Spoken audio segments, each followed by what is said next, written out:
انت ايه ناوية تفوقيني النهارده ولا ايه؟ كافيينك وانت حرة؟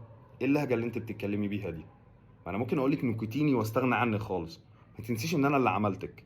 خلي بالك برضو انت بترفعي لي ضغطي وانا مكمل معاكي عادي. لا، شغلنا اللي بيرفع لي ضغطي. لا، كل اللي شغلي انت، لولا شغلي كان زمانك مرمية على القهاوي، كان زمانك دلوقتي في العزا من بق ده لبق ده لبق ده. يا ستي انا عارف ان انت زعلانة وبنك محروق اتمنى اصالة قالت ايه، قهوتي ورمتها، سيجارتي في نصها ورمتها. اها، سيجارتها في نصها ورمتها، الست متضايقة. استاذ حمزة نمرة لما حب يشرب حد، يعزم حد على حاجه، عزمه على ايه؟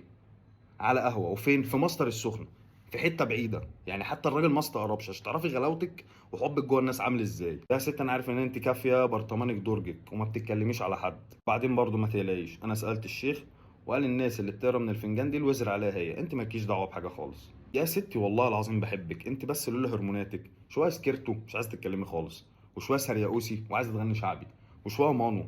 مين مانو ده؟ طيب انت عارف احلى حاجه فيكي ايه؟